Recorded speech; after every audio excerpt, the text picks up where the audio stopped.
Doctor صاحب حاجی شفیق الرحمان نے گاؤں پکھڑالی راجپوت تحصیل گجر خان سے پوچھا ہے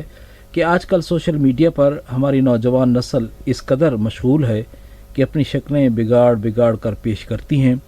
اور تو اور علماء کرام کی تصویروں والے اسلامی اشتہارات بنا کر مساجد میں بھی لگا دیے جاتے ہیں۔ دین اسلام میں اس بارے میں کیا احکامات ہیں؟ بسم اللہ الرحمن الرحیم، الحمدللہ رب العالمین، والصلاة والسلام علی سید المرسلین وعلی آلہ وصحبہ اجمعین۔ آپ کے اس خط میں دو سوالات ہیں۔ ایک تو یہ نوجوانوں کا طریقہ کار کہ کس طرح وہ اپنی شکلیں بگاڑتے ہیں یا اپنے بالوں کو مختلف طریقوں سے سجاتے ہیں،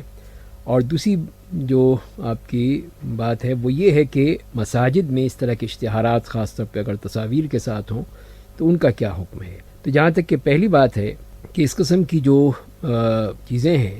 تو اس میں ہماری شریعت نے صاف کہہ دیا گیا ہے کہ جو بھی کسی کی مشابہت اختیار کرتا ہے وہ انہی میں سے ہے۔ تو عموماً جو نوجوان کرتے ہیں وہ انہی کو دیکھتے ہیں، جو غیر مسلم لوگ ہیں ان کے جو انہوں نے آئیڈیل بنا رکھے ہوتے ہیں، انہی کی شکلیں بیان کرنا، انہی کی طرح اپنے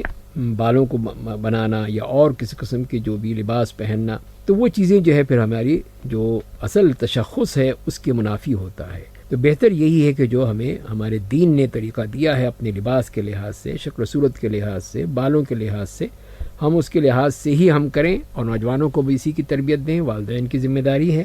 اور اس قسم کی وہ چیز نہ کریں کہ وہ ان غیر مسلموں کی طرح ہو جائیں جو ہمارے دشمن ہیں، وہ ہمارے لیے کوئی اچھا جذبہ نہیں رکھتے ہیں۔